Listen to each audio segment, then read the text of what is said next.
Boa noite, meus amigos, boa noite, minhas amigas.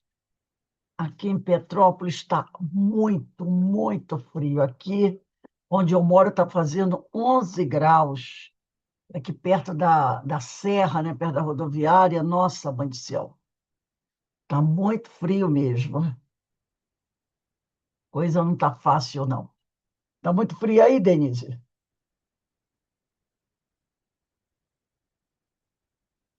Nossa, Denise, acho que está me ouvindo, não, né, Denise? Ana, está muito fria aí no Rio? Tô ouvindo sim, Rose, é porque tá baixo aqui e eu tô tentando Tá colocar. frio. Aqui no Rio tá frio. Não tá igual Ih, Carmen tá aí. de manga comprida, tá frio mesmo. Tá frio. Menina, aqui Tá está frio. 11 Aqui tá graus. frio também, Eu tô com tudo fechado Eu tô... e já vou botar o casaco. apesar que eu tô em casa. Aí eu tirei o casaco. Nossa, Está tá muito muito frio. frio. Aqui Tá tá. frio, sim. Em Aí deve estar frio Petrópolis, mesmo. aqui que é Aninha perto grita Hoje não da, vai comigo. aguentar não, da Rose. serra, né? Perto da rodoviária. Eu moro perto da rodoviária e ela fica perto da serra. Então vem aquela Ah, você mora logo no começo? Logo no logo no começo. começo, logo no começo. Assim que você entra em Ah, Petrópolis. Então pega tá. aquela friagem da floresta, né? Nossa Senhora, Deus me livre. aqui tá. Tá bom para Ana. Eu sei que a Ana gosta desse lugar. Detesto. Você tá maluca. Eu Ligar o trem detesto. sem ligar na tomada. Nossa, tá, Muito frio. tá frio pra caramba. Nossa. Se proteja para não ficar doente, tá? É, menina, eu estava Verdade. hoje Verdade. deitada com uma dor, aí comecei a sentir dor dos ossos, na Sim, Deus me coluna, livre. não é fácil, não. Mas vamos lá, vocês viram o apoio que eu pedi a vocês? Aham.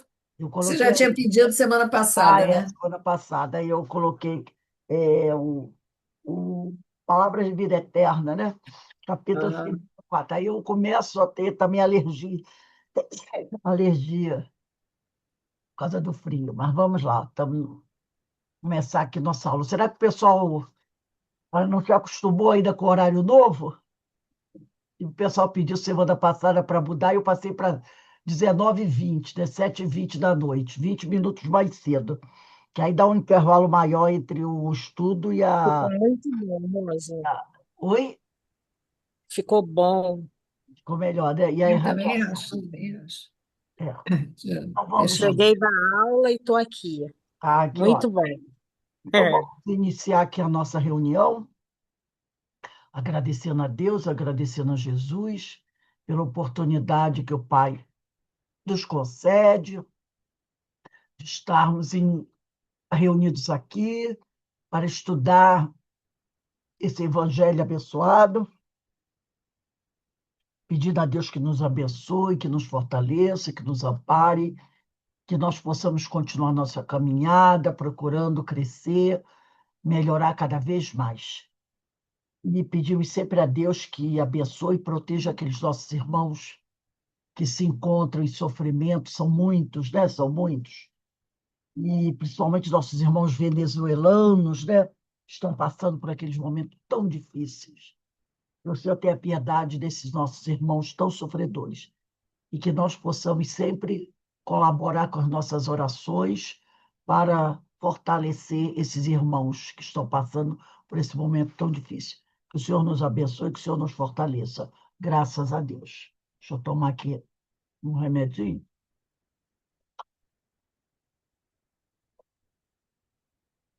Então vamos lá. Vamos pegar o nosso livro, né? O Sermão do Monte, né? O estudo que agora passou para as 7h20, né? Um pouquinho mais cedo. É esse aqui. O Sermão do Monte de Cláudio Fajardo, né? Quer dizer, o Sermão da Montanha. Nós estamos estudando o capítulo 10, que trata da oração dominical.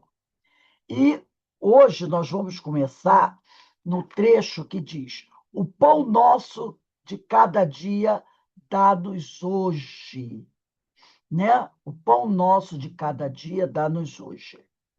Então, o Cláudio Fajardo diz assim: o pão é um alimento antiquíssimo, acredita-se que o homem do Neolítico, uma daqueles períodos, né, já de 10, 20 mil anos atrás, acredita-se que o homem do Neolítico tenha assado pão por volta de 10.000 antes de Cristo. Então, ele já trabalhava, né, com pão. Sua composição básica é simples: farinha de algum cereal, normalmente o trigo, água e sal. Pela tradição judaica, quando se precisava comê-lo no mesmo dia, ele não levava fermento, esse pão. Mas quando este necessitasse durar uns 8 dias, ele tinha que ser levedado. Então, nas suas cerimônias, quando eles precisavam usar o pão no mesmo dia, comer no mesmo dia, não botavam fermento. Mas quando aquele pão precisava durar bastante tempo, aí ele tinha que ser levedado, tinha que receber o fermento, né? Por ter alimentado a humanidade em todas as eras, e por seu caráter de simplicidade, o pão é tido como símbolo do alimento físico necessário ao homem encarnado. Lutando e trabalhando para conquistá-lo, o ser humano se desenvolve intelectual e moralmente. Então a gente vê que na própria Santa Ceia, né, Jesus faz o quê? Ele pega o pão, parte o pão e dá aos seus discípulos. Então, o alimento que ele utiliza para isso é o pão. E lógico que naquela mesa tinha outros alimentos, não tinha só o pão. Tinha peixe, tinha o pão, tinha frutas, muitas frutas secas que eles usavam, aquelas tâmaras e outras, mas ele pega o pão, né? Então é um simbolismo, porque o pão é o símbolo do alimento físico necessário ao homem encarnado. Lutando e trabalhando para conquistá-lo, o ser humano se desenvolve intelectual e moralmente. Por isso que a gente até diz, né, que o homem trabalha para trazer o pão para casa, não é assim? Para trazer o pão para casa. Por que não diz para trazer o arroz, o feijão, o macarrão? Mas o homem trabalha para trazer o pão nosso de cada dia, né? Nós trabalhamos para termos direito ao pão, então a gente usa o pão como símbolo. Ao referenciar o pão na excelente prece, o mestre nos chama a atenção para a legitimidade da conquista material, tá? Mas só quanto ao necessário, porque o que passa disso é de procedência maligna. Então, quer dizer o seguinte: quando ele fala do pão, né? Ele pega o pão, parte o pão e fala da oração do Pai Nosso, pão nosso de cada dia. Ele está falando do quê? Do que você precisa do necessário, porque ele sabe que se nós estamos num planeta de provas e expiações, nós precisamos das coisas materiais para viver, né? Ninguém aqui duvida disso. Mas ele fala do quê? De você buscar o que é necessário. Ele não está querendo dizer que você não pode, de vez em quando, eu quero comprar uma coisinha aqui, um enfeite, um perfume. Ele não está falando disso. Ele não está falando disso. Ele não está dizendo que você tem que viver ali, entendeu? Não pode ter nenhum tipo de, vamos dizer assim, de coisinha a mais. Você não pode ter, não pode querer ter um supérfluo. Ele não está falando sobre isso. Ele está falando sobre o excesso, o que extrapola, entendeu? O que vai além, o que chega às raias do absurdo. Eu estava vendo essa semana a reportagem de uma pessoa, né, um jornalista falando que uma pessoa, é uma pessoa muito famosa, né? Então ele gosta muito de relógios. E agora, nesse período de Copa, ele foi aos Estados Unidos e ele comprou um relógio de pulso que custa US$ 1 milhão.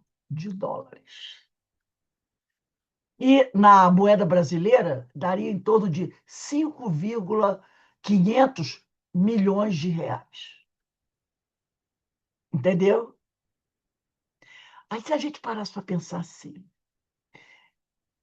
quantas casas, quantas cestas básicas, quantas escolas nós não poderíamos construir com US$ 1 milhão?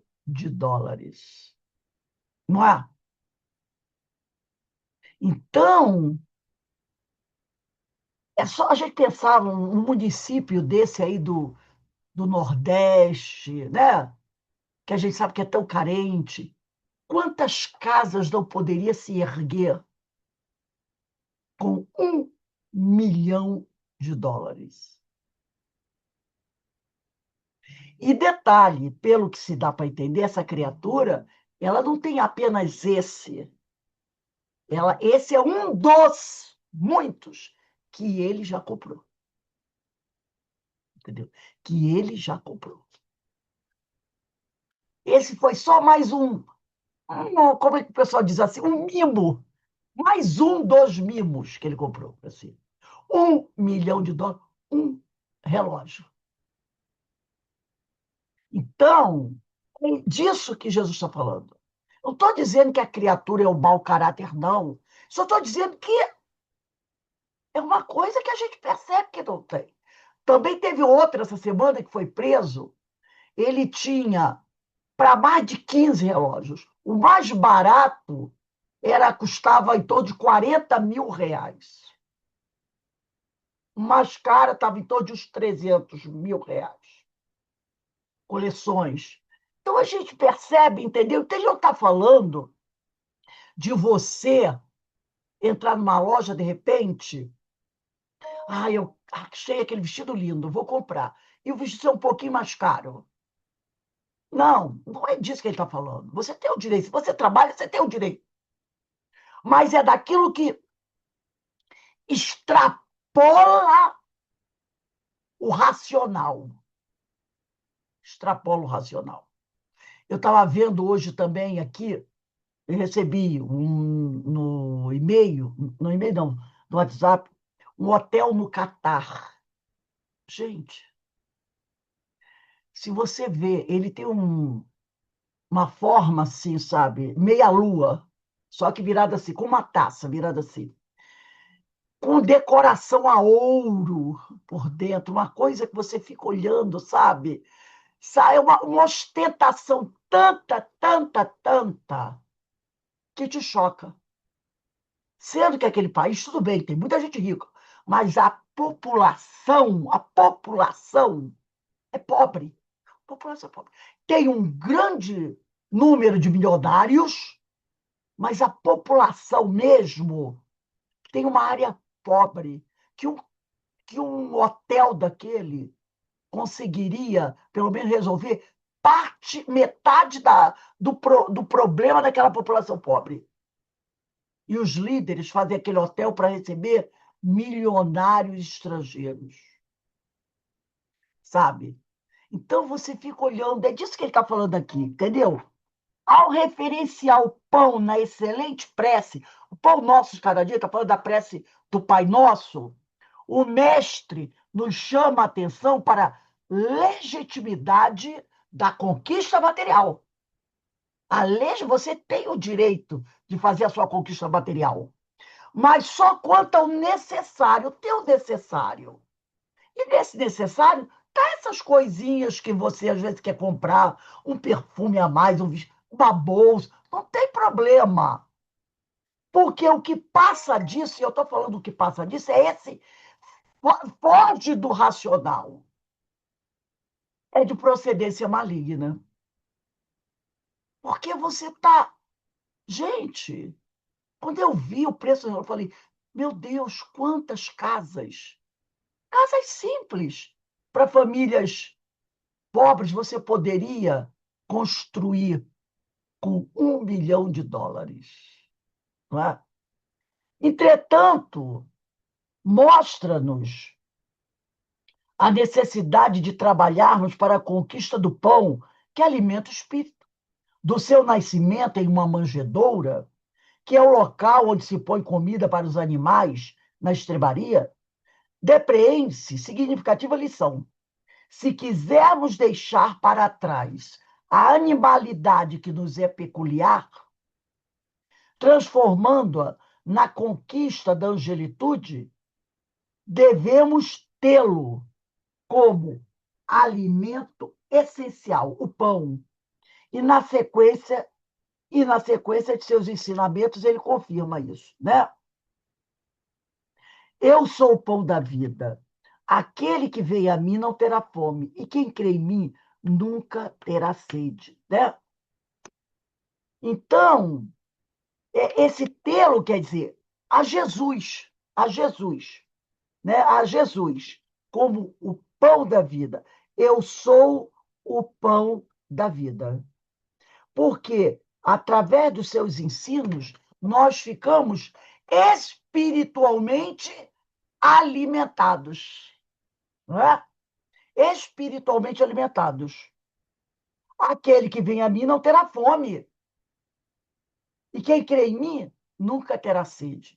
Então, os seus ensinos alimentam a nossa alma. Aí eu vou pegar o livro Palavras de Vida Eterna, no capítulo 134, que eu dei semana passada, né? E essa semana eu repeti de novo, quando Emmanuel vai discorrer sobre esse versículo do Evangelho de João, capítulo 6, versículo 48. Eu sou o pão da vida, Jesus. E Emmanuel diz assim, importante considerar a afirmativa de Jesus comparando-se ele ao pão. Todos os povos, em todos os tempos, se ufanam, se vangloriam, né, dos pratos nacionais. As mesas festivas, em todas as épocas, banqueteiam-se com viandas exóticas, quer dizer, pratos exóticos, condimentação excitante, misturas complicadas, confeitos extravagantes, grande cópia de animais sacrificados. Às vezes, depois das iguarias tóxicas, as libações de entorpecer, quer dizer, as bebidas, né?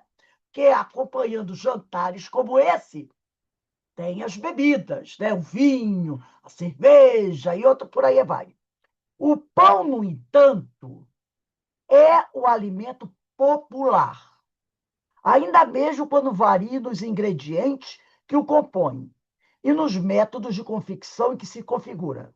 É constituído de farinha amassada e vulgarmente fermentado.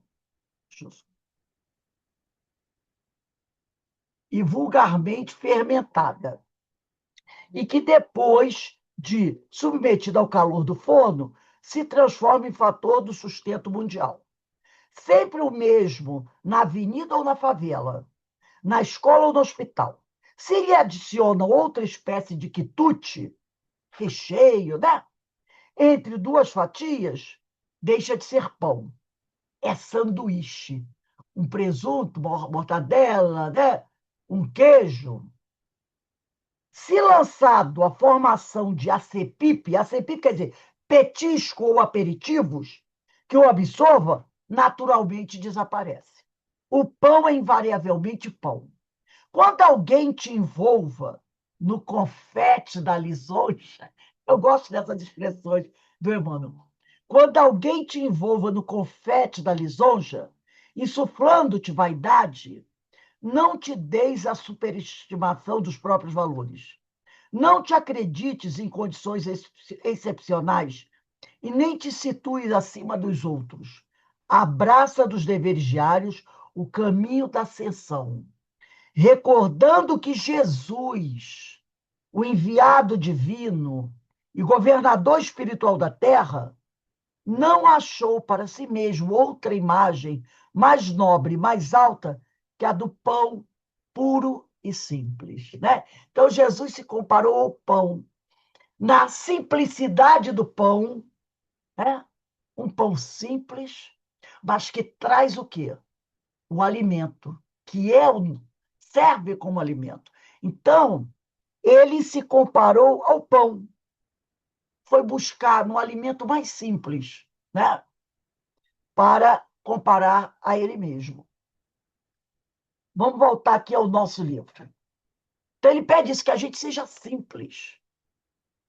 Sempre olhe para Jesus em tudo aquilo que a gente vai fazer.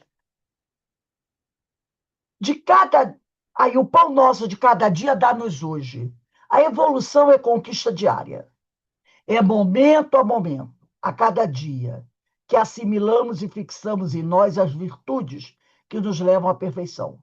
Desta forma, não é preciso nos sobrecarregarmos com as preocupações inerentes ao dia de manhã. Porque a própria palavra, né, preocupação. Se você parar para pensar nessa palavra, para você, Denise, quando você vê essa palavra, o que você pensa?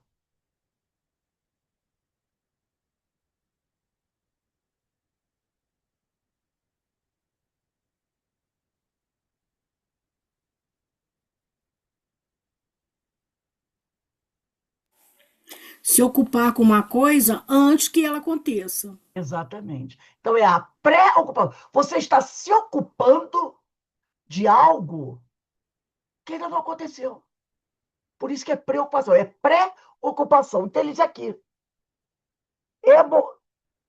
a evolução é conquista diária, é momento a momento, a cada dia, que assimilamos e fixamos em nós as virtudes que nos levam à perfeição. Desta forma, não é preciso nos sobrecarregarmos, e olha como a gente se preocupa, né? Como a gente se sobrecarrega com as preocupações inerentes ao dia de amanhã.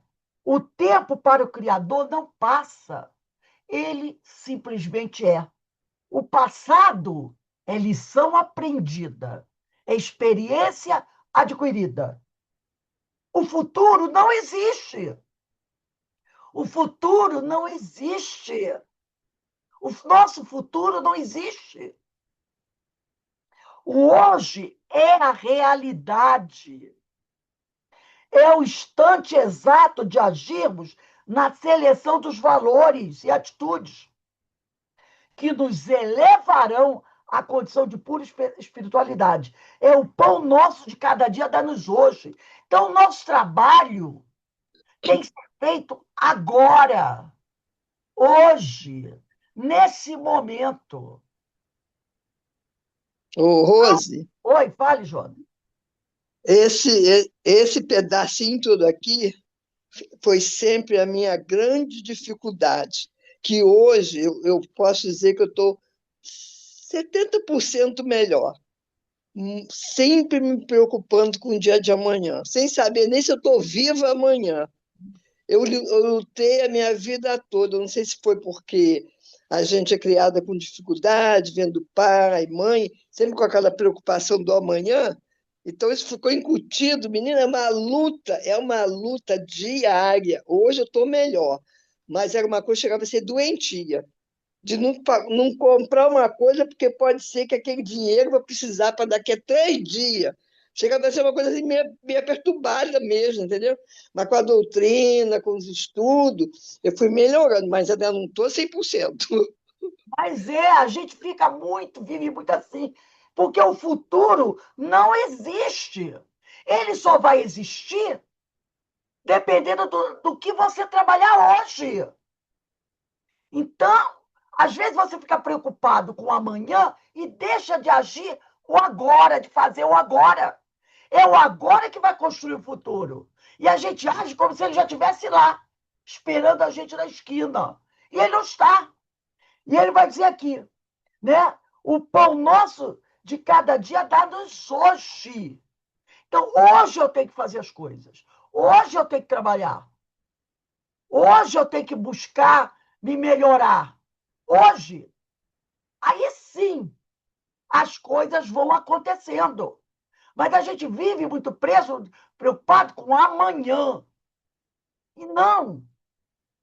É hoje. O futuro não existe. Né? Até porque não existe fatalidade. Então, você está construindo a sua vida hoje. O passado, como diz Chico, você não pode mudar nada. Mas o hoje é outro dia. Então, você tem que trabalhar agora. O melhor momento para você iniciar a sua mudança é agora, é o presente, é o hoje. Porque, como você falou, a gente não sabe o que vai acontecer com a gente daqui a 10 minutos. Lembra do terremoto da Venezuela? Aquelas pessoas estavam ali nas suas casas, descansando, quando aquilo tudo aconteceu. Ninguém sabia o que ia acontecer. Então, nós temos que fazer as coisas hoje. É hoje que você tem que fazer. Você quer ver uma coisa, assistir uma coisa? Faça hoje. Porque o futuro não existe. Agora a gente vai entrar numa outra parte que é importantíssima. Essa talvez seja uma das mais importantes lições do Evangelho. Diz assim, na oração do Pai Nosso: perdoa-nos as nossas dívidas, assim como nós perdoamos aos nossos devedores. Tem uma condição, não tem? Assim como. Vamos sublinhar esse assim como? Olha a condição aqui. Assim como perdoa as nossas dívidas, assim como perdoa-nos as nossas dívidas. O ato de pedir é característico daquele que se acha injustiçado. Então, todo mundo que acha que está precisando tem que pedir. É preciso tomar cuidado com os nossos petitórios. Eles, muitas vezes, nos afastam do Criador, por serem frutos da falta de humildade. Que às vezes a gente vai pedir coisas que não há muita necessidade, não é? Ao criar Deus, né, quer dizer, ao criar o universo, ao nos criar, Deus nos deu o dom de viver. Através deste, alcançamos, pelo caminhar de acordo com suas excelsas leis, a verdadeira vida. É o que entendemos do ensinamento evangélico, que está lá em João, capítulo 10, versículo 10. Eu vim para que tenham e a tenham com abundância. O quê? Vida, não é? Eu vim para que tenham e a tenham em abundância.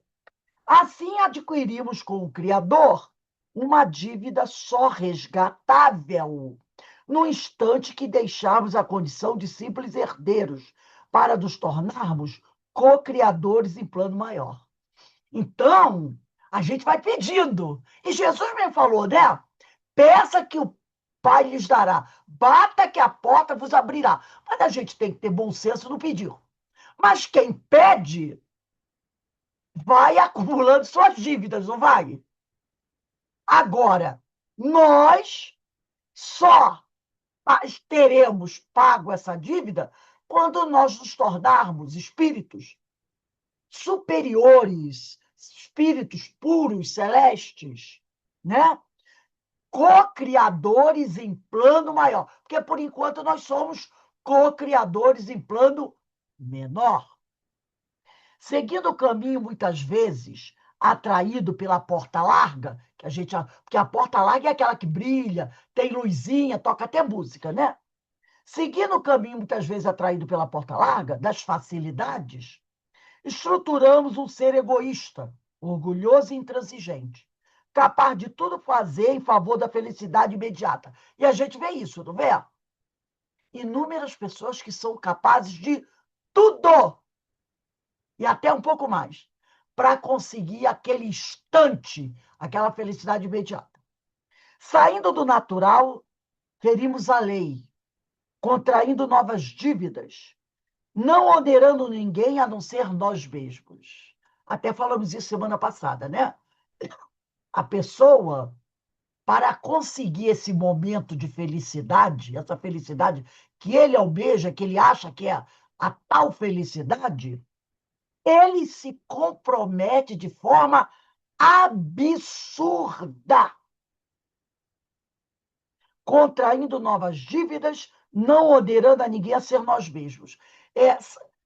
Vamos falar agora de uma coisa bem material que tem acontecido muito, muito, muito, muito. Pessoas Não vou falar de pessoas pobres, descamisadas, sem teto, não.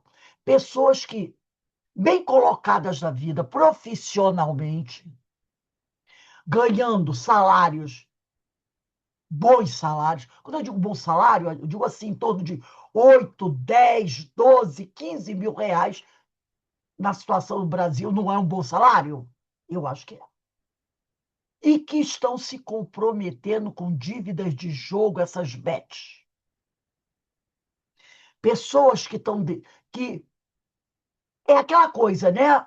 Alguém me mostra que eu posso ter mais. E aí essas pessoas começam a jogar. Homens e mulheres. Aí no início, faz parte do jogo, né? Você começa até ganhando alguma coisa. Porque é o canto da sereia. Para te capturar, te seduzir. Aí depois a pessoa ganha a primeira, a segunda, a terceira. E aí o que ela faz? Ela pega o dinheiro que ganhou, em vez de fechar o jogo, nunca mais vou jogar, vou pegar esse dinheiro que jogou, acabou. Não, ela pega esse dinheiro que jogou, que ganhou, ela aplica. E aí começa o desastre. Daqui a pouco está devendo 500 mil, 800 mil, 1 milhão de reais. E aí a família, quando sobe, sabe, começa enlouquecida. Como é que vão pagar isso? Porque tem que pagar. Tem que pagar. Aí o próprio trabalho da pessoa fica comprometido. Fica comprometido, né? E aí os credores vão bater na porta, vão bater na... E aí a pessoa desesperada, porque já se comprometeu a tudo, já está vendendo casa, vendendo carro. Está vendo um aí? O senhor falou que vendi carro. Ele falou, tive que vender meu carro, tive que vender minha casa. Fui morar com a minha família de aluguel. Imagina o que isso não criou para ele com a família e os filhos. Sair da casa própria para morar no aluguel. Uma casa, ele falando, bem menor do que a casa que ele tinha. Que a casa dele era boa. Ele teve que pegar a família, morar numa casa pequena, porque ele tinha que pagar os credores. Vendeu o carro, deixou a família, estava por aqui. E todo um clima, né? Desestruturou a família toda por causa disso. No final, ele não aguentando mais, o que ele fez? A família dele tirou a própria vida. Então, contraindo novas dívidas, não onerando a ninguém, a não ser ele mesmo. Outros não tiram a própria vida, mas ficam... Tem gente que foi para a rua. Tem gente que se tornou morador de rua. Teve mulheres que se prostituíram para poder pagar as dívidas. Olha que situação. Então, ele diz aqui, necessitamos de misericórdia. É uma realidade. Atendamos desta feita ao convite do mestre. E quando estiverdes orando, perdoai. Está lá. E quando estiver orando, perdoai. Então, quando nós nos entregamos à porta larga, nós nos tornamos egoístas, orgulhosos e intransigentes, porque nós queremos uma felicidade imediata. E saindo desse natural, que é o quê? É a conquista pelo esforço, que eu quero logo, né? Eu quero aqui na minha mão agora. Saindo desse esforço, nós ferimos a lei. E aí contraímos dívida, nos complicando. Então, na verdade, nós necessitamos muito da misericórdia divina. E, da mesma maneira que nós precisamos da misericórdia divina, o outro também precisa. Por isso que ele fala da oração. Perdoar as nossas dívidas, assim como nós perdoamos aos nossos devedores. Então, o outro também precisa, né? Então, quando a gente estiver orando, vamos perdoar de verdade os outros. Porque da mesma maneira que eu preciso de misericórdia, o outro também precisa. Eu não posso querer essa misericórdia só para mim. E ele continua. Assim como nós perdoamos aos nossos devedores, assim como da mesma forma que como também Se precisamos de misericórdia, sejamos misericordiosos. Porque muitas vezes a gente só quer para nós, para a nossa família, né? A postura do discípulo deve ser de imparcialidade, inclusive para ele mesmo. Não há privilégios. Somos todos filhos do mesmo Pai. Desta feita, só podemos pedir para nós aquilo que já estivemos dispostos a também dar. Então, quando eu quero, peço ao Pai alguma coisa, eu tenho que saber que aquilo que eu estou pedindo para mim é aquilo que eu já estou disposto a conceder ao outro. E é uma reflexão que a gente tem que fazer. O que toda vez que a gente vai elevar nossas preces, o que eu estou pedindo ao outro, para mim, eu já sou capaz de oferecer ao meu próximo? Então a gente tem que pensar nisso. E será que a gente pensa nisso? Muitas vezes não. A gente não pensa. Então eu tenho que pensar isso.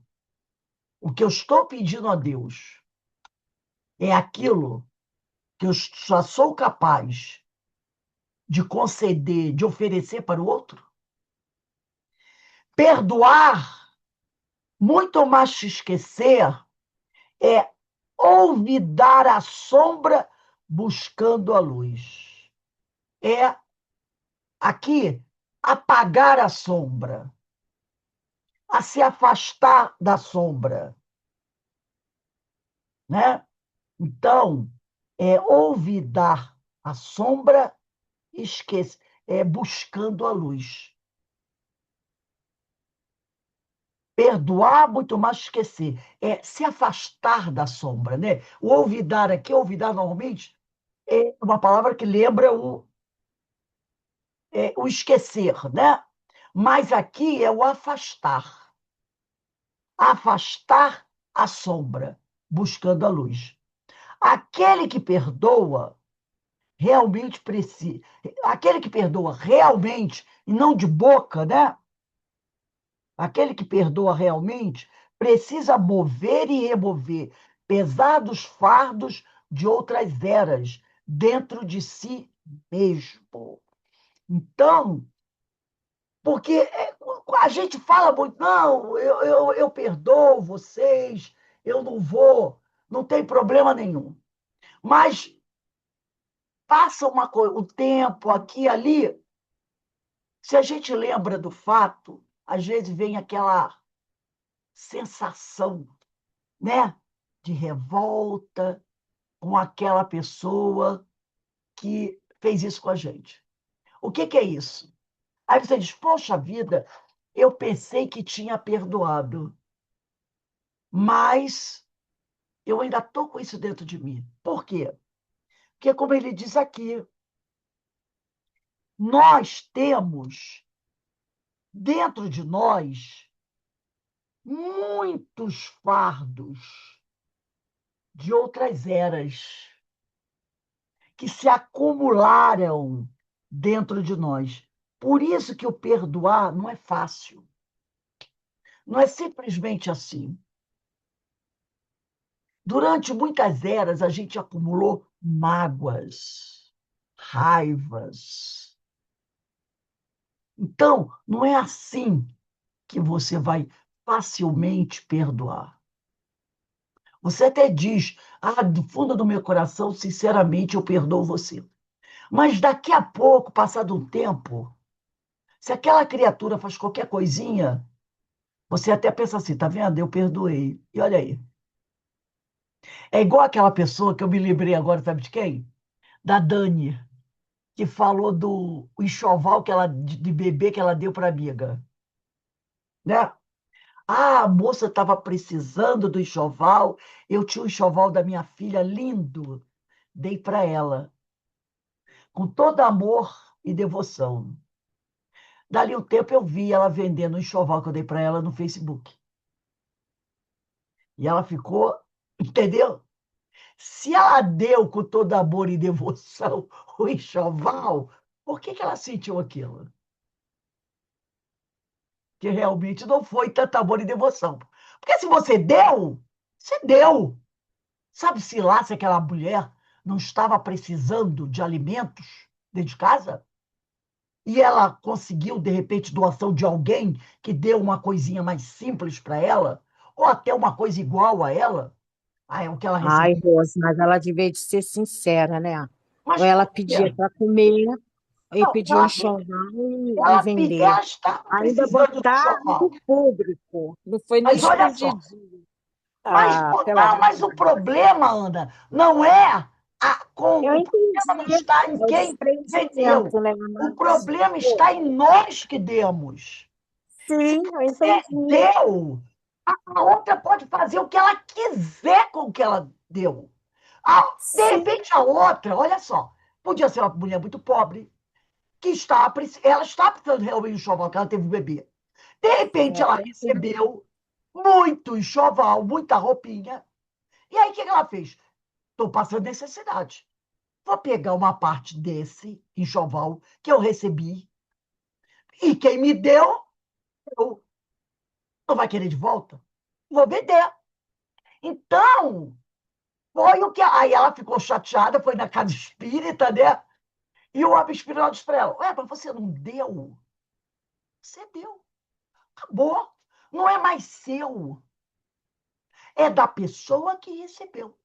Ela faz o que ela quiser com aquele enxoval. Você deu. Mas, na realidade, nós ainda não temos esse tipo de coisa. Isso já aconteceu comigo, de dar alguma coisa e ver a pessoa, de repente, pegar aquilo e fazer outras coisas. E eu ficar, puxa, eu dei aquilo e a pessoa fez isso. Rose, Entendeu? eu também ficaria. Eu Claro, porque também ia, Ou nós ainda então, não somos tão eu não sou, não. desapegados não. Ou assim. então é uma coisa muito boa e sai rodar para quem possa aproveitar mais. Pois Olha é, que É, né? coisa é isso horrorosa, aí. É o que ele horrorosa. falou aqui. Ele diz aqui, né? Essa passagem está aqui. É pena que eu não reparei nesse livro Pérolas do Além. Depois eu vou buscar esse livro de novo para a gente ver. Quando ele diz, né, é aquele que perdoa realmente, aquele que perdoa, aquele que está dando as coisas, precisa mover e remover, não é só mover, e remover pesados fardos de outras eras dentro de si mesmo. Olha o desprendimento, é uma dessas coisas que a pessoa diz, eu sou desprendida, não é? Perdoar é também uma atitude pautada em grande sabedoria. O que assim age envolve o semelhante em sentimento de amor, libertando-se do processo de queda a que está vinculado seu irmão. É igual quando você dá um presente para alguém, dá um livro alguém, né? E a pessoa joga para lá, joga para cá. Eu me lembro do meu marido, quando ele saiu do apartamento dele, ele pegou, ele é muito caprichoso, nossa, em excesso até. Então ele deixou lá, né, os móveis que ele tinha, deixou o REC novo que ele tinha comprado. E quem foi morar lá foi o filho, com os netos. Passado um mês, nós fomos visitar. E a primeira coisa que ele viu chocado foi o garoto com os pés no REC, o REC já meio, REC novinho, já meio torto, já faltando pedaço. Ele olhou, sabe? Meu Deus, aquele REC, sabe? A máquina de lavar que ele deixou lá já meio destrambelhada. Olha, por que assim? E ele dizia, não, vou deixar aqui para o meu filho. Mas é uma coisa que a gente, entendeu? Aí, Rose, a gente lembra de Chico Xavier quando ele teve que dar um presente que a pessoa queria, que era caríssimo, Era a máquina de costura. a máquina de costura que ele pagou a perder de vista, justamente para não ter perdoado, né? Por Estava não ter ficando com aquela perdoado. mágoa. Então, é o que ele fala aqui, né? O que assim age, o que perdoa, o que se desprende, né? Envolve o semelhante em sentimento de amor, libertando-se do processo de queda a que está vinculado seu irmão. Se assim não agirmos, estaremos participando do desequilíbrio. Quando você, né, se perdoa alguém, você está envolvendo o semelhante em sentimento de amor. E você que perdoa se liberta do processo de queda a que está vinculado seu irmão. Porque não existe vítima no negócio, né? Se eu preciso perdoar alguém, é porque aquele alguém fez algo para mim. E por quê? Aí vem a famosa pergunta: por que ele fez isso com você? Isso mostra que eu tenho um vínculo com ele. Por que ele fez isso com você? Eu tenho um vínculo com ele. Quando você perdoa, você se liberta desse vínculo, desse processo de queda a que está vinculado seu irmão. Se assim não agirmos, estaremos coparticipando do desequilíbrio através do emitirmos ondas ou vibrações não reconhecidas pela lei natural, alimentando, portanto, uma cadeia de sentimentos inferiores de solução imprevisível no transcorrer dos séculos. Assim, atendamos ao convite do Mestre, porque ele, já tendo percorrido o caminho, é a verdade e a vida. Então, nós vamos encontrar lá em Mateus capítulo 18, versículo 22, né? Não te digo que devas perdoar até 7, mas até 70 vezes 7. Então, toda vez que a gente precisar perdoar alguém, a gente tem que lembrar do seguinte: tem um vínculo aqui entre eu e ele. Tem um vínculo. Porque não existe vítima. Tem um vínculo. Eu preciso perdoar para me libertar, para desfazer esse vínculo, né, que existe aí. Para, como ele diz aqui, parar de coparticipar do desequilíbrio. Entendeu? Eu tenho que me libertar disso. Porque se eu não perdoo, essa cadeia vai ficando mais intensa. E aí, ó, você vai o quê? Ele diz aqui, né? Alimentando uma cadeia de sentimentos inferiores de solução imprevisível no transcorrer dos séculos. Ô, Isso vai parar Rose, onde? Fala, Jordan. no Palavra de Vida Eterna, dá uma olhadinha no capítulo 61. Vê se encaixa aí. Estava mexendo aqui no livro. 61, ele vai dizer, É. né? Perdão, remédio santo. Toda vez que a moléstia te ameaça, recorre necessariamente aos remédios que te liberem da pressão. Lá embaixo, o perdão é, Perdão pois, é, pois, remédio santo para a euforia da mente na luta cotidiana. Aí depois ele vai dizer aqui, ó, perdoar a quantos te aborreçam, perdoa a quantos te firam. Né? Perdoa agora, hoje e amanhã incondicionalmente. Né? É por é, isso que Jesus, o emissário divino, crucificado pela perseguição gratuita, rogou a Deus ante os próprios algozes: Pai, perdoa-lhes, porque não sabem o que fazem.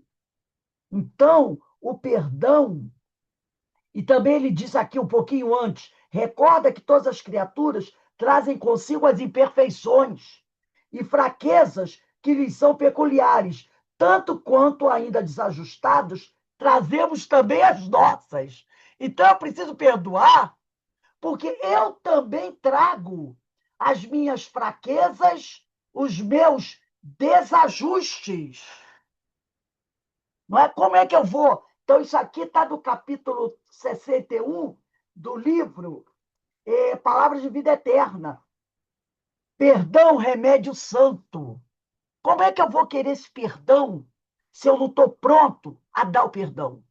Ah, ele é um desajustado, eu não vou perdoar, não. Mas eu também sou um desajustado. Eu também preciso de perdão. Então, como é que eu quero ser perdoado, se eu não estou preparada para conceder esse perdão ao outro, que é semelhante a mim, ou às vezes é até menos perturbado do que eu? Para a gente encerrar a aula de hoje, eu trouxe um texto que eu achei num site muito interessante, site espírita. Deixa eu compartilhar aqui. Muito bom, vamos prestar bem atenção nesse texto, porque ele traz coisas super importantes. Deixa eu pegar aqui.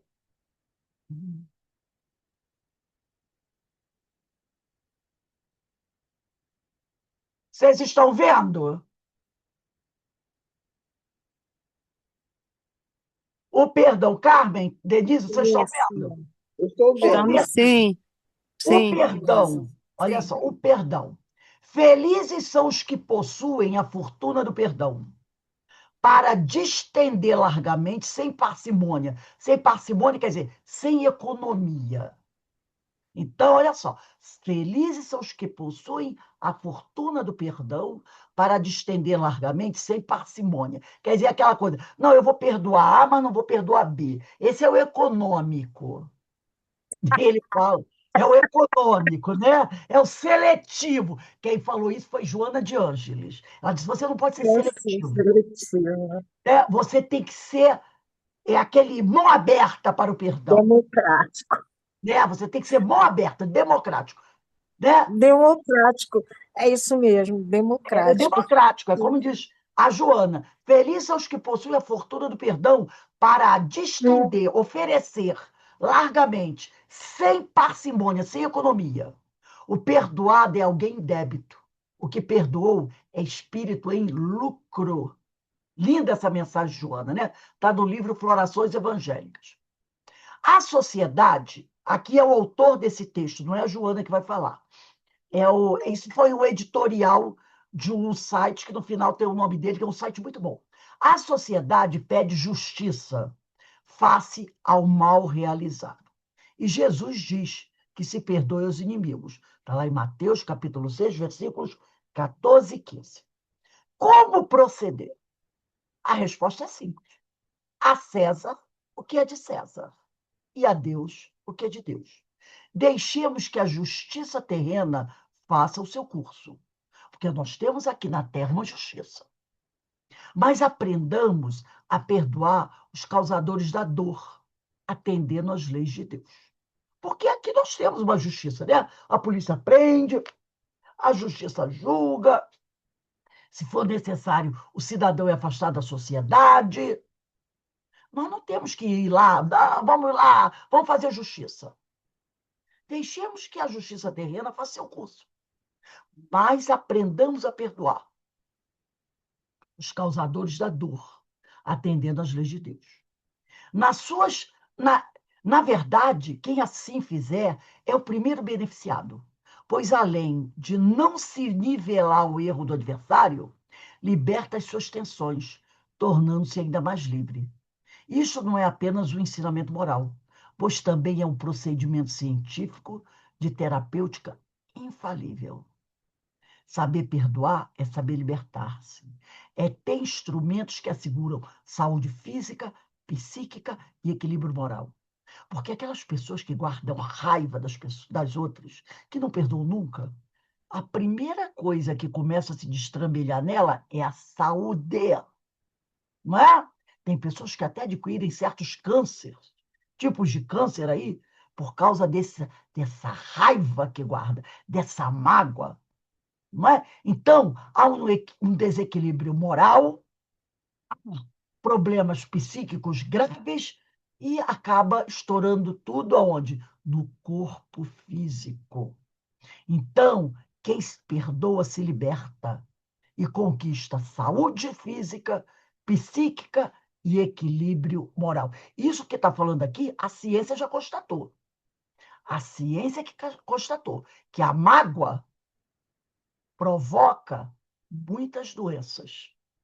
Está naquele que nos fere fisicamente, moralmente, mas também naquele que nos usurpa bens, paz, conforto e segurança. Porque a pergunta é, mas onde está o nosso inimigo? Está naquele que nos fere fisicamente, moralmente, naquele que nos rouba o bem material, a paz, o conforto, a segurança. Lembra? Não roubarás, ponto. Ele é aquele que roubou o meu carro, é aquele que roubou a minha paz, que roubou o meu conforto, que roubou a minha segurança. Então, não é só roubar objetos materiais. Está, por vezes, na desavença familiar, o meu inimigo, na quebra de uma amizade, no fim de uma relação. Está, sobretudo, em nós e na gestão dos nossos próprios conflitos com outros ou conosco mesmo. Então, nós, às vezes, somos os nossos maiores inimigos, porque não sabemos gerenciar os nossos próprios conflitos, nem com as outras pessoas, nem os nossos conflitos pessoais. Aí vem a questão do auto-perdão. Quantas pessoas não se auto-perdoam? E acabam digladiando-se, né, consigo mesmo, travando lutas consigo mesmo. O Espírito Emmanuel refere, ele diz, esquece injúrias e ofensa, não lastimes o passado, não censures a ninguém, segue para diante e não temas, Deus vigia. Quer dizer, Deus está observando tudo. Perdoar também é aceitar que somos seres em construção, impreparados. Quer dizer, não estamos prontos ainda, pelo que falhamos. Então, a gente também tem que ser misericordioso conosco. Não há uns melhores que outros de forma absoluta. Nem aquele que perdoa e avança sem hesitar em dar um encontro imediato da sua paz. Então, nós todos somos espíritos perfeitos, estamos numa caminhada, estamos ainda em construção. Então, não podemos cobrar do outro coisas que eles ainda não estão preparados para dar e nem cobrar de nós mesmos.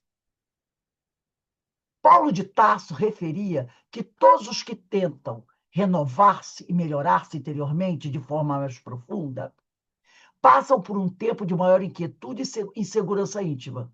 Por quê? Pois destruíram a casa antiga sem ainda terem uma nova. Então, quando eu estou buscando essa renovação, eu estou eliminando as coisas velhas de mim. Mas eu ainda não tenho conquistas para colocar no lugar. Então, a gente passa por aquele período de instabilidade. Então, isso é normal. Porém, sendo-se humilde e tendo uma fé racionalizada, saber-se-á usar o perdão e a caridade, melhorando a própria experiência de viver. Viver e aprender. Então, nós precisamos nos perdoar, compreender que nós estamos errando, porque nós estamos num período de transição para aqueles que estão fazendo esforço para se melhorar. Então, eu estou tentando eliminar tudo que não presta em mim, tudo que eu já descobri que não é bom em mim. Mas eu ainda não estou completo. Eu estou eliminando o mal para começar um trabalho de construção. Então, vai haver variações. Então, eu tenho que ser caridoso para comigo mesmo. Compreender que eu ainda vou errar. E me perdoar. Então, viver e aprender. Aproveitemos tudo e sem preguiça. Aproveitemos para perdoar e pedir perdão enquanto estamos a caminho com aqueles que são os nossos laços desavindos. Sabe, aqueles que você olha para lá, olha para cá, entendeu? Não percamos as oportunidades oferecidas e lembremos que, embora ninguém possa voltar atrás e fazer um novo começo, qualquer um pode começar agora e fazer um novo fim. Chico disse essa frase, né? Se perdoarmos aceitando as diferenças morais entre ofendido e ofensor, a ofensa não se instala. Perdoar é não acolher a dor que alguém nos veio entregar. E eu achei fantástico essa frase. Perdoar é não acolher a dor que alguém nos veio entregar. É ainda não agir pela vingança. A justiça é de Deus, não da vingança. ou do orgulho. As leis de Deus não são para o gozo da nossa vingança, mas sim para que o ofensor reconheça o erro e o sinta, compreendendo a absoluta necessidade de deixar de o repetir. Né? Então, as leis de Deus não são para o gozo da nossa vingança, mas sim para que o ofensor reconheça o erro e o sinta, compreendendo a absoluta necessidade de deixar de o repetir. Não faças aos outros o que não gostavas que fizessem a ti. Está lá em Mateus capítulo 7, versículo 12. Foi um dos ensinamentos de Jesus. Se trabalharmos, podemos sair da cegueira materialista e libertar o eu do egoísmo. Sejamos pacientes no trabalho da nossa melhora íntima, mas não percamos tempo. Aquele que reage ao mal que lhe possam ter feito com mal contido no seu coração, ou seja, que reage ao mal com a vingança. Então ele fala aqui, aquele que reage ao mal que lhe possa ter feito. Se eu vou reagir ao mal com violência, eu estou utilizando o quê? Eu estou tendo. O que eu tenho dentro do meu coração? Eu tenho mal. Por isso que ele falou, aquele que reage ao mal que lhe possam ter feito, com o mal contido no seu coração, ou seja, aquele que reage ao mal com a vingança. Qual a diferença minha para ele? Nenhuma. Ele me jogou mal e eu estou pegando o mal que eu tenho dentro de mim, estou jogando sobre ele. Não está a saber viver de forma inteligente. E o mal tanto está na ação praticada contra alguém, como no alimentar de pensamentos de raiva contra outros. Face ao mal, só há uma resposta possível para os que querem viver crescendo: perdoar. Quantas vezes? Como está aqui, né? Em Mateus capítulo 18, versículo 22. Tantas quantas se depreende das palavras do Cristo. Não vos digo que perdoeis até 7 vezes, mas até 70 vezes 7 vezes. Quer isto dizer, perdoar não uma, não duas, mas as vezes que sejam necessárias, até que o nosso resgate passe a erros pretéritos, termine. Até que o agressor deixe de o ser. Porque enquanto eu tiver um agressor, significa que eu ainda tenho coisas para resgatar. Porque ninguém é agressor de ninguém de graça. Então, quando eu não tiver mais agressores, eu não precisarei mais perdoar ninguém. Claro que isso não significa que nos deixemos agredir ou que não nos devamos defender. A questão não está na ação que decorre da agressão, porque você tem o direito a se proteger, mas sim no que nos conduziu a ela e na nossa resposta face a esta. Então, a questão não está em que eu deva deixar o outro me bater, tá? Então, a questão não está na ação que decorre da agressão. Não está no ele me bateu, eu tenho que bater. Mas eu tenho que pensar, por que isso aconteceu? Né? Por que essa agressão veio? E o que eu devo fazer perante essa agressão? Está, portanto, na compreensão do seu todo. Então, quando alguém me agride, eu tenho que parar para pensar, por que esse companheiro fez isso? Eu posso pensar, companheiro fez isso porque ele pode estar doente. Ele está com algum problema. E ele não está pensando bem. Então, eu tenho que ser misericordioso com ele. Pode ser também porque eu também fiz algo contra ele. Então, eu tenho o quê? Eu tenho que perdoar e procurar me corrigir para não agir mais assim, levando as pessoas a buscarem a vingança contra mim. E ainda que se saiba que cada um pagará os seus débitos morais até o último centil, ou seja, que tem o que necessita para realizar a sua aprendizagem, muitos há que encaram essas dificuldades como castigo. Ah, sim, tem muita gente que acha, Deus está me castigando, está me punindo. Por isso, o processo de aprendizagem é a dimensão do resgate de cada um, no sentido de ser ajudado à produção de mudanças no seu íntimo. e assim a ser confrontado com perdão. Então, a dor, a dificuldade que eu passo, não é castigo, é um processo de aprendizagem. E quando eu faço essa aprendizagem, eu estou resgatando, reparando os meus erros, no sentido de ser ajudado à produção de mudanças no meu íntimo, e assim a ser confrontado com o perdão, a conceder a si próprio perdão, porque isso é um dos maiores problemas, pessoas que não se perdoam pelos erros que cometeram, e aos outros, e a recebê-lo também. Então eu tenho que pensar, eu tenho que perdoar a mim, eu tenho que perdoar aos outros, e sou merecedor também do perdão das pessoas. Perdoar é também não nos agredirmos, não complicarmos a nossa capacidade de ponderação pelo orgulho ou de compreensão para lá do nosso egoísmo. Aí eu volto aqui ao Cláudio Fajardo, quando ele diz, no final do último parágrafo, ele diz assim, é, o perdoar é também uma atitude pautada em grande sabedoria. O que assim age envolve o semelhante em sentimento de amor, libertando-se do processo de queda que está vinculado ao seu irmão. Se assim não agirmos, estaremos coparticipando do desequilíbrio, através do emitirmos ondas e vibrações não reconhecidas pela lei natural, alimentando, portanto, uma cadeia de sentimentos inferiores, de solução imprevisível, no transcorrer dos séculos. Assim, atendamos ao convite do Mestre, porque ele já tendo percorrido o caminho, a verdade e a vida. É a verdade e a vida. Então, quando ele diz aqui, alimentando, portanto, uma cadeia de sentimentos inferiores, de solução imprevisível no transcorrer dos séculos. É o que ele disse aqui. Ele disse aqui, perdoar é também não nos agredirmos.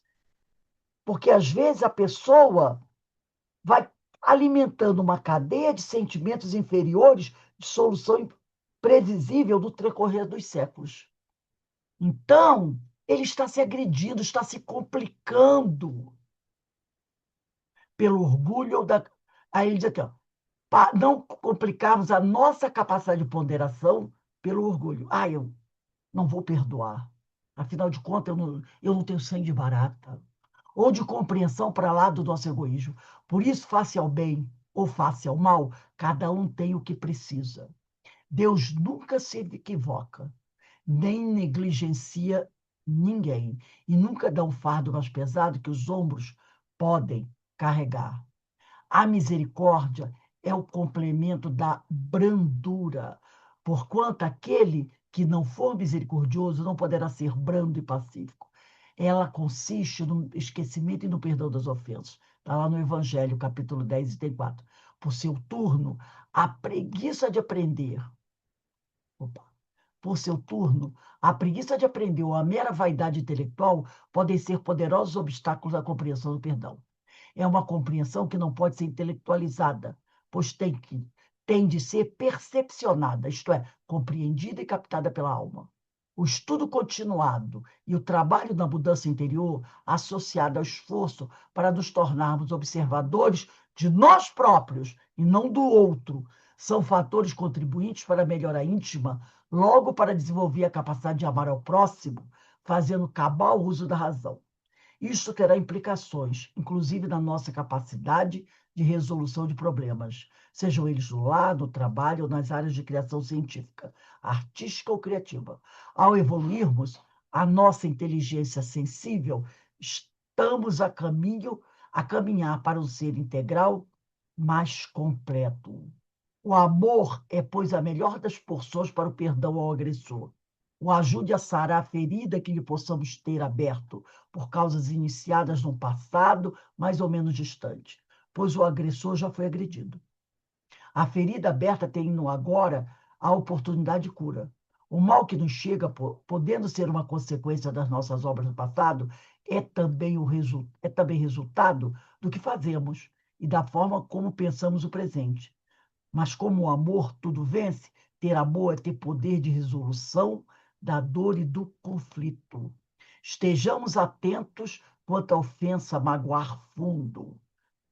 Não deixemos que dessa mágoa, né, germine a dor moral, a angústia, a desistência ou desalento. Não há efeito sem causa. Pelo que, se nos humildarmos face às nossas quedas do passado e às naturais tendências semelhantes do presente, vamos conseguir progressivamente mudar o comportamento e nos ajustarmos ao contexto que permite a nossa melhoria íntima. Se ainda caímos, não guardemos culpa, pois Deus é paciente e nós também devemos sê-lo. Perseveremos, pois. Então, esse parágrafo inicia com essa frase: estejamos atentos quando a ofensa magoar fundo.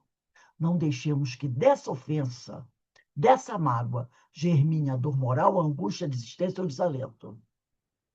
O agressor acumula débitos, enquanto o agredido resgata males por si causados no passado. Ninguém é vítima do outro, mas sim e somente das suas próprias faltas. O agressor é também o que não soube perdoar, pelo que age no presente e na sequência de uma causa do passado, ainda que disso não tenha consciência. Ele, o agressor, é o objeto do escândalo, que o Evangelho se refere em Mateus 18. Lembra? Há necessidade do escândalo, mas ai daquele que provoca o escândalo. Então, né, o agressor, esse que também não soube perdoar, ele é o objeto de escândalo. No entanto, Jesus também referiu que, sendo o escândalo necessário, visando o resgate do agredido, mal daquele por quem o escândalo venha, que é o agressor, pois incorre no acumular da sua própria dívida moral. Gente, viu que explicação ótima para essa questão do escândalo? O agressor é o que provoca o escândalo. E o escândalo é necessário, porque visa o nosso resgate, a nossa melhora. Mas mal daquele porque o escândalo veio, que é o agressor, porque ele incorre no acumular da sua própria dívida moral. Aquele que se propõe a agredir e quer fazê-lo por se sentir agredido, se souber perdoar, saberá evitar a ação de agressão, o escândalo. Fará prevalecer a lei do amor por não fazer ao outro o que não gostaria que lhe fizessem, para bem a si mesmo. Afinal, se nós ofendemos, afinal, só nos ofendemos se assumirmos o escândalo como dor e ignorarmos a oportunidade do autoconhecimento. Então, se eu trago o escândalo para mim como dor, eu estou ignorando a oportunidade do autoconhecimento. Por isso é imperioso manter o raciocínio focado na causa do escândalo, nós mesmos. O que nos deve retirar do papel da vítima. O escândalo sinaliza a forma como estamos na vida. Esse texto foi desse site Visibilis, né? Então, gente, eu achei esse texto maravilhoso. Esse texto eu achei muito, muito bom, principalmente no que ele se refere ao escândalo.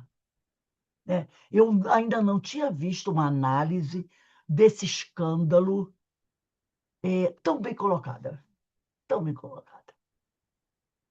Eu tenho que entender o escândalo, que é a agressão que eu sofro, como uma oportunidade de crescimento. E não me sentir ofendida pelo escândalo, porque, na realidade, eu fui a causa do escândalo. E se eu buscar vingança, eu estarei me comprometendo. E aquele que provocou o escândalo, ele vai se comprometer. Então, há necessidade do escândalo para o meu crescimento. Mas aquele que se candidatou a promover o escândalo, ele está se comprometendo, né? Então, eu achei muito bom esse texto, sabe, é o editorial desse site. Achei muito interessante, principalmente essa questão do escândalo.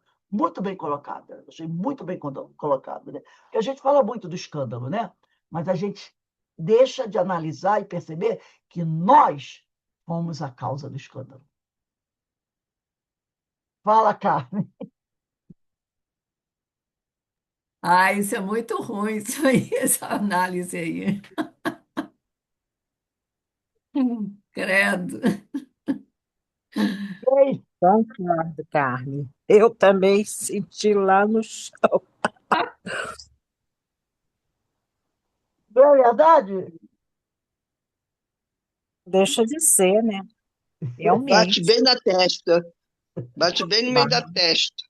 Porque a gente é que precisa do escândalo do outro para evoluir. Mas Credo. o escândalo é a nossa chamada de atenção, né? O Ai, escândalo é meu a Deus. nossa tomada de atenção. Por que que o escândalo está acontecendo? Porque a gente não está evoluindo de forma correta. Exatamente.